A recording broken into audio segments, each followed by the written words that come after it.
I'm very against this notion that you need some title or some promotion to be viewed as a leader. The thing about being a leader is if you want to do it, all you have to do is start leading.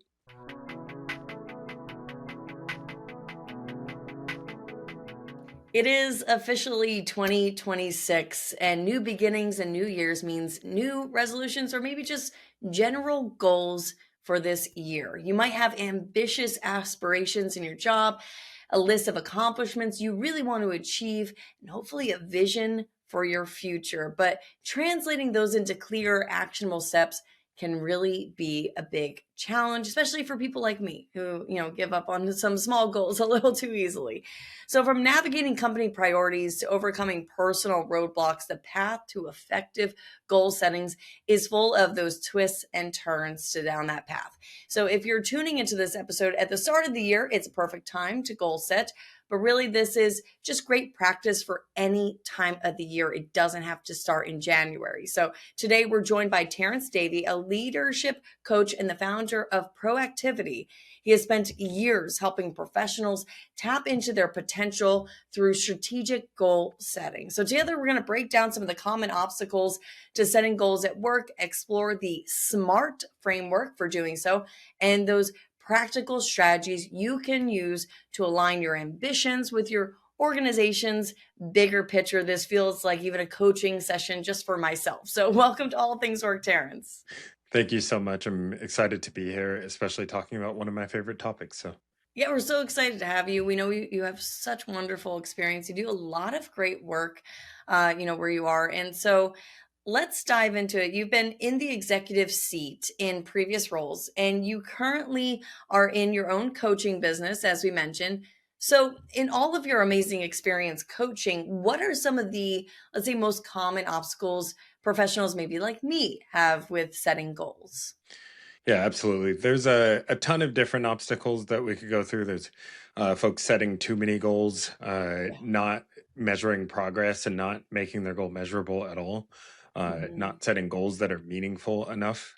But I would say the number one cause of not following through and achieving goals is not spending enough time in the planning and setting phase, actually.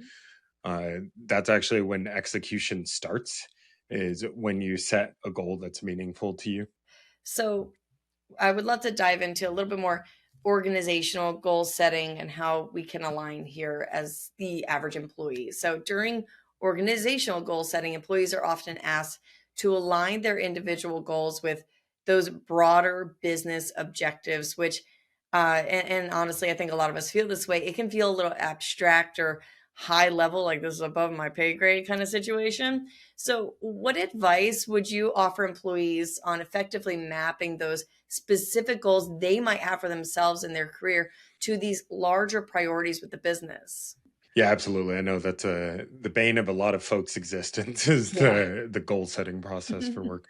Uh, the first key that I would give, and this is regardless of level in the organization, is to check for understanding, either with whoever you're reporting to or your peers. Like, what are the actual broader organizational goals, and to make sure that it's not just that you can repeat them, but you understand truly the Yeah. intent behind them, Mhm. because that will give you a lot more purpose to work with in aligning your own individual goals. And then I would also say, in that same conversation, make sure you understand the intent of your personal goals and that you can actually measure and track them. It's surprising to say, but most companies still have really poor measurement on the things that are super important to them. Mhm. Yeah. Uh, and so you're kind of starting off on the back foot if you're not able to do that. Right. Uh, I mean, you're working a full-time job and trying to achieve your own goals. So it's like it's a balance, right? Yeah, absolutely. And advice that I would give to anyone that wants to do this super well, especially if they're trying to stand out in their career, is Mhm. once you have that alignment, you understand your own goals, you understand the organization's goals, you've narrowed down on how you're going to measure it, communicate progress proactively. That Mhm. means if you don't have a one-on-one with your leader set up already, first of all, bad on your leader. You should have a regular Yeah. one-on-one setup. But set that up, and then in those one-on-ones, you prepare before. Don't put the onus on your manager. You Right. prepare your progress against target. What's going well? What's not going well? And what are you going to do about it? And then Hmm. you come and talk about that plan and tell them where you need help, Right. right? Leaders love for their teams to be autonomous and to have real connection in their own intrinsic motivation, and that's how you demonstrate it. Mhm. Yeah, you kind of you have to be proactive. You can't just let others, try to help you figure out your goals for you. It's something you really got to be proactive, and it helps you almost maintain a little more control into how you want things to phase out while also trying to align with those company goals. Would you say that also helps that person's like not only their goals but just their overall just the work that they're doing be more visible to the higher ups and leadership? Absolutely. More visible, and it helps you create opportunities for yourself as well.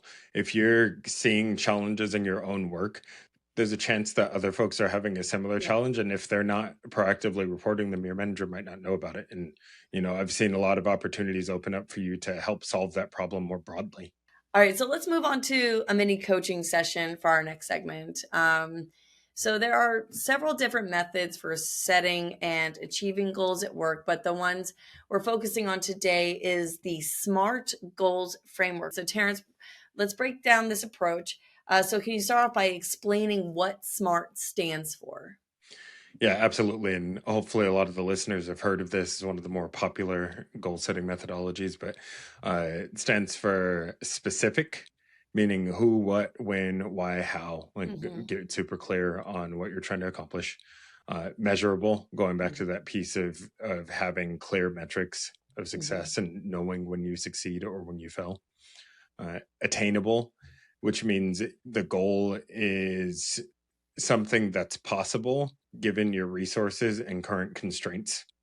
Uh, Hmm. so I like to give this example. Like if you've only ever played middle school basketball, you probably don't need to set a goal of making it to the NBA as a 30-year-old, But so making sure it's attainable, Yeah. um, and relevant, which I think these things are put in this order because it sounds catchy and cool, but I actually think relevancy is perhaps the most important piece of the Hmm. SMART methodology. And that's making sure that the goal is important to you and that it's relevant to broader organizational or life goals. Hmm. And then finally, time bound, having a clear space where you'll check and say, I succeeded or I failed.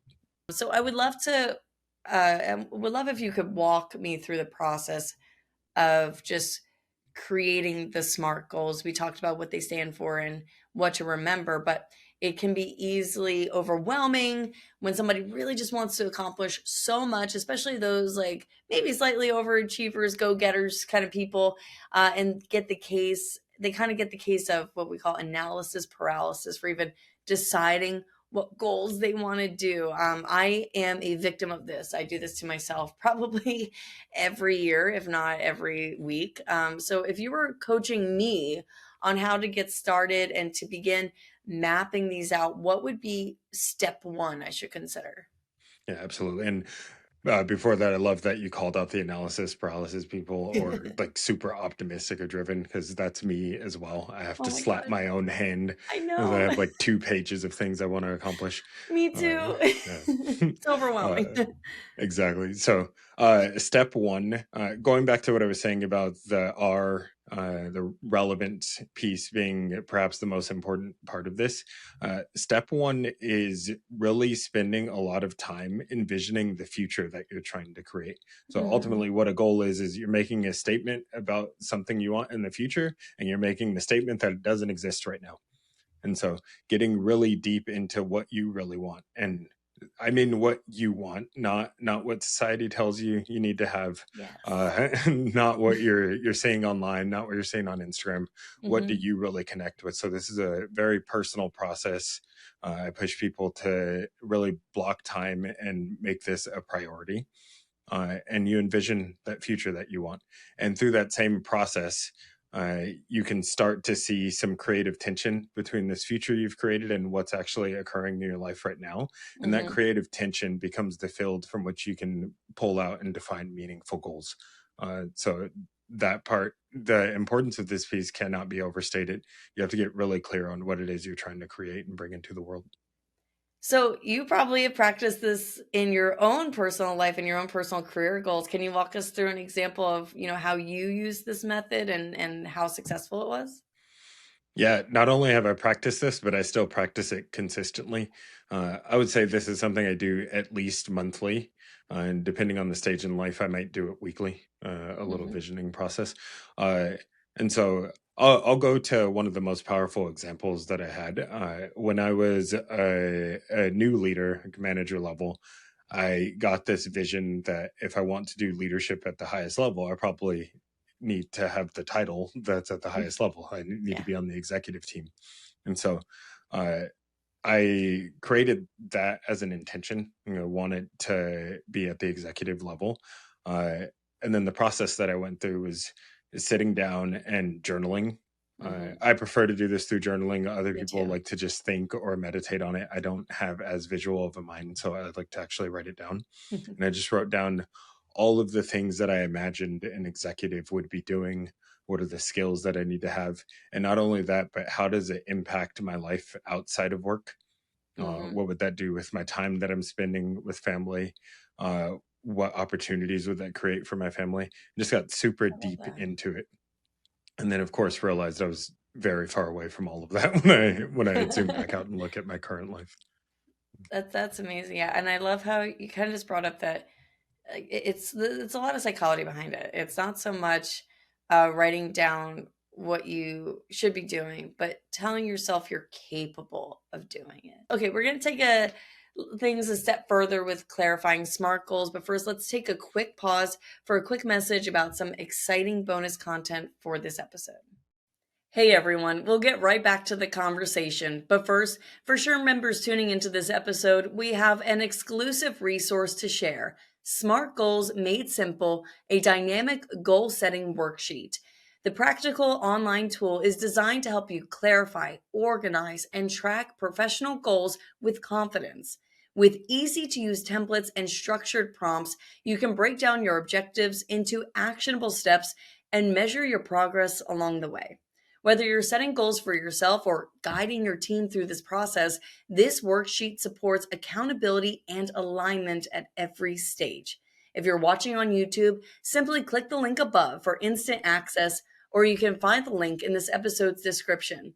This is just one of the many advantages of being a SHRM member, so be sure to make the most out of this valuable resource. Now, let's get back to the episode. Okay, so for this next segment, let's dive a little bit more into clarifying goal setting using SMART goals. I'll share some common goal examples that may be a little broad, but then you can walk me through how to clarify, refine them, and how to approach them using the SMART method. So, would you like to dive into this with us? Let's do it. Awesome. So, here's the first goal. Let's say I want to get better at my job by the end of June. How can we improve this? In so many ways, I would say. Broad, I But know I said broad. very broad. Again, where I would start is the visioning process. Your visioning process doesn't have to be some broad, like, what do I want to do in 10 years? If you're looking at this calendar year, you're trying to just get to June, I would still start with why. Mhm. What is the thing that's motivating you to want to get better at your job? And then getting more detailed, what will you get out of that? And Mm, what is your job? Like, what are the things that demonstrate skill in your job? So you don't want to just say get better at job. Like, the more and more clear you can break it down on a skills level, mhm. the easier you can create smart goals and actually measure and track. So as an example, I have a history as a sales leader, so I always go to the that bag when I give examples. But if you're an account executive and you want to get better at your job because you want to get promoted or because you need to make more money to afford some course you want to take, let's get super clear. Like, I want to improve my close rates by Mhm. 5% by June.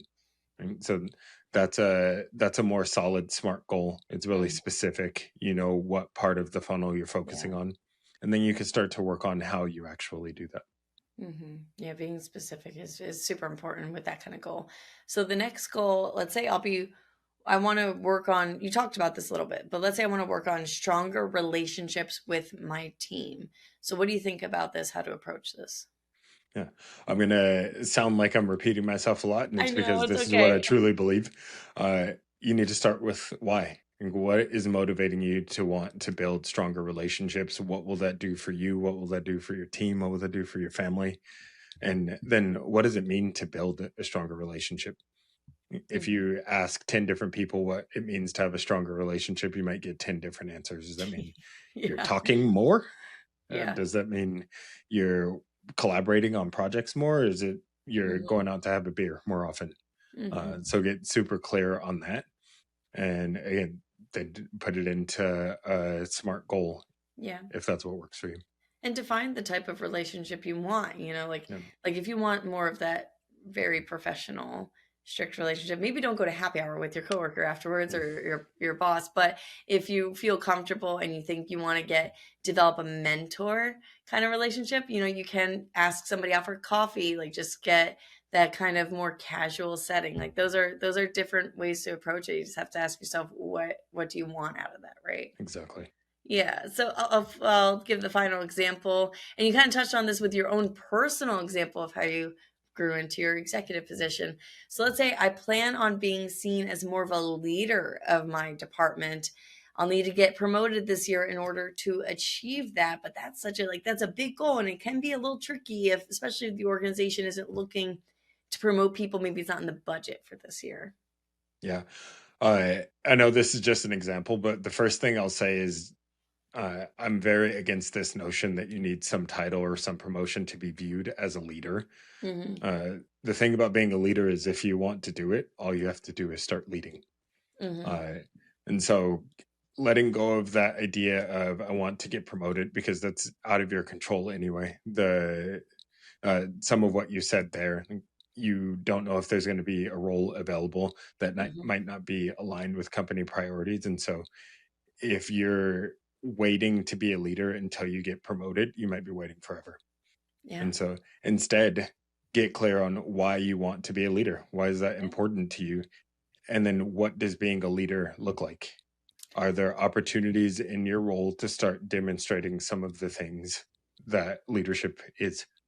So we talked about mindset being a big part of goal setting. I'd love to integrate your expertise around this with a couple of scenarios that address those mental barriers, like we slightly addressed already, that people might face.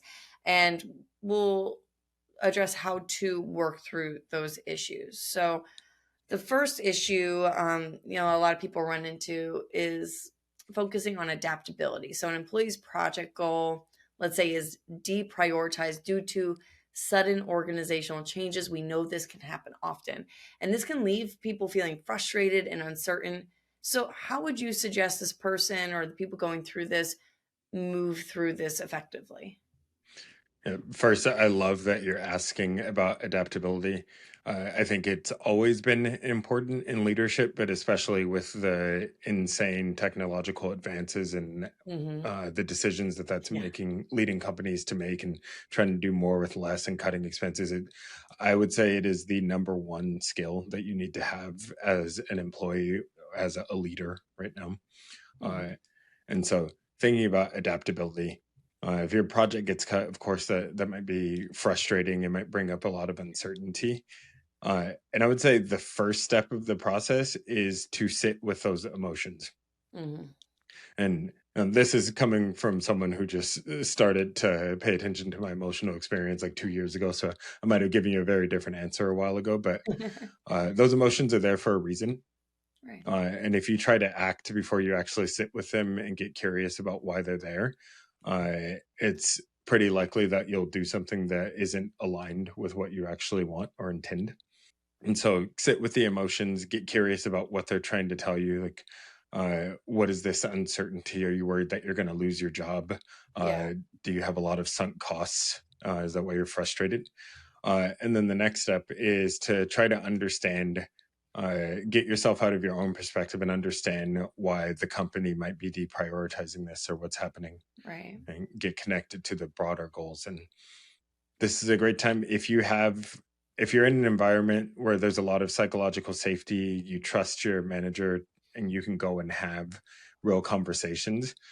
And again, those are a lot of qualifiers because not everyone is in a psychologically safe environment where they I can go know. and have a real conversation with their manager, unfortunately. But if you can, go and talk about what you felt and Yeah. what you're envisioning and how you would like to recommit, and you Mm-hmm. need to understand how to do so, Mm-hmm. uh, and then Yeah. recommit.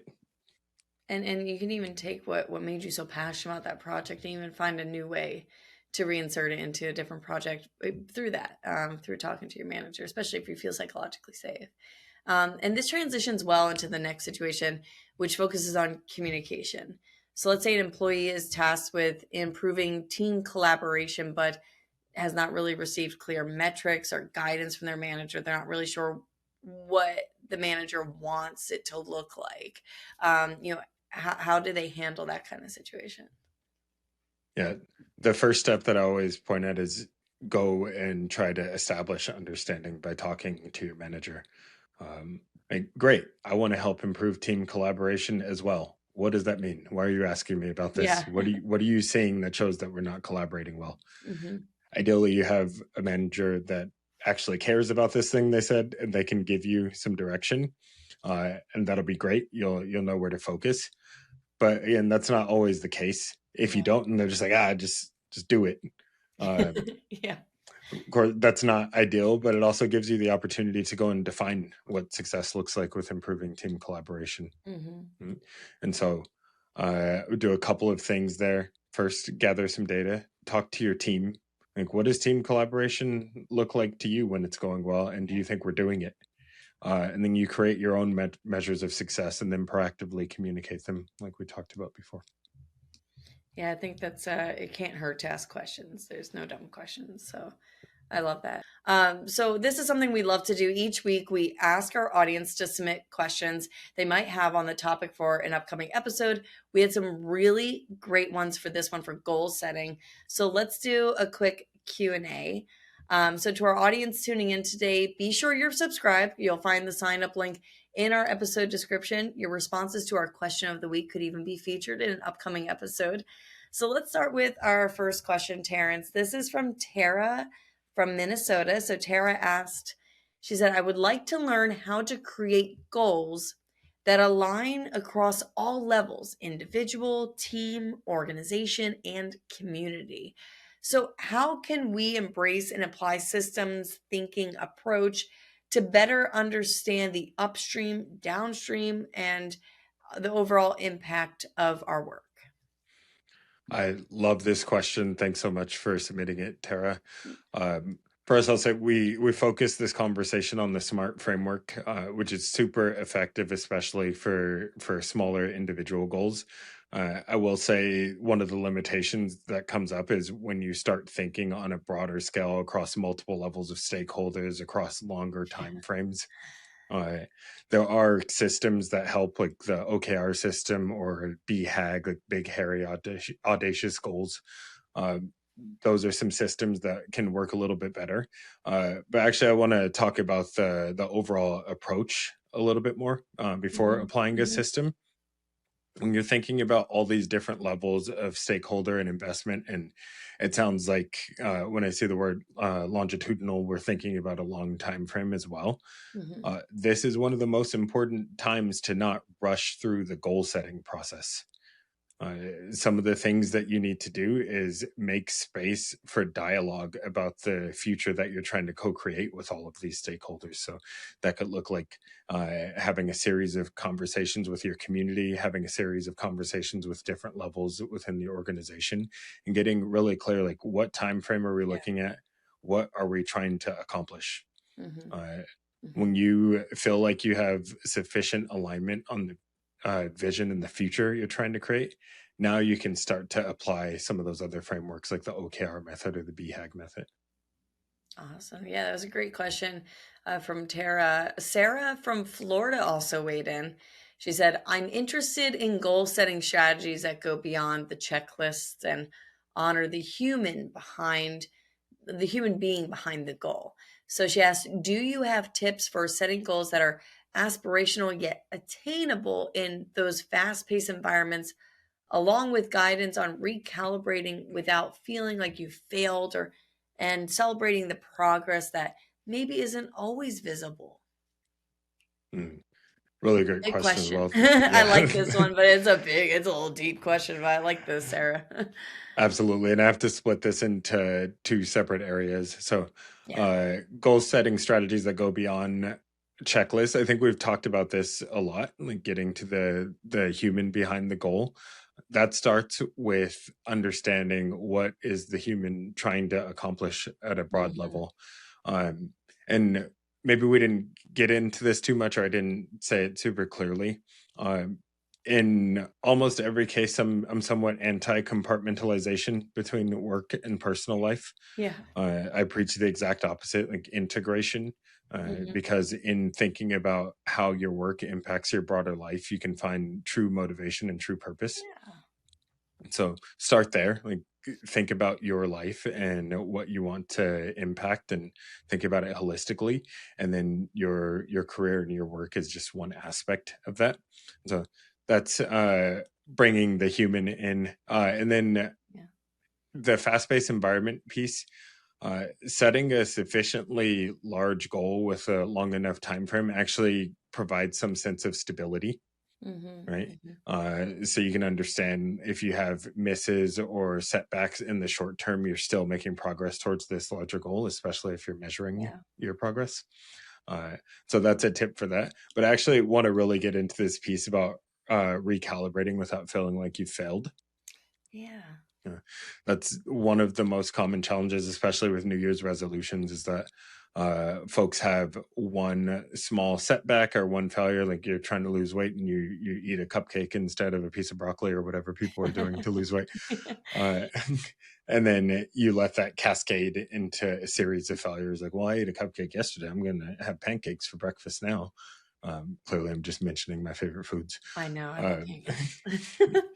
yeah, the idea here is you need to shift your perspective on what failures and setbacks mean.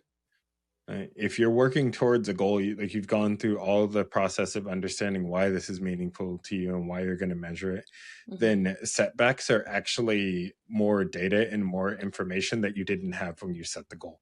Hmm. And maybe there were additional constraints you didn't know about.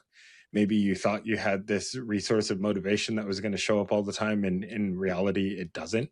Hmm. And so, how do you alter your plan or your constraints to keep moving forward? Because all massive goals are built on a series of failures and setbacks, and just continuing to move forward anyway. So, Terrence, this has been such a wonderful conversation. I feel like I'm walking away from this conversation with so much insight, and I feel calmer, talking to you. Oh my gosh, you can do like therapy sessions, I swear. That's what life coaching and career coaching feels like to me and to a lot of people. So, thank you so much for walking us through this. And thank you to our audience for sharing your questions. We love that you've been part of this conversation. Keep sending them in. But thank you so much for joining us on All Things Work today, Terrence. Thank you. This was awesome. All right, that's it for this week. We'll catch you next time. If you enjoyed our conversation today, be sure to subscribe wherever you enjoy your podcast so you never miss a new episode. Also, did you know All Things Work is more than a podcast? That's right, we're also a weekly newsletter that includes in-depth articles and the latest research from SHRM to keep you in the know. Just head to shrm.org/allthingswork to sign up. Plus, follow SHRM on social media to view the latest clips and join the conversation on game-changing topics that are redefining the world of work. SHRM.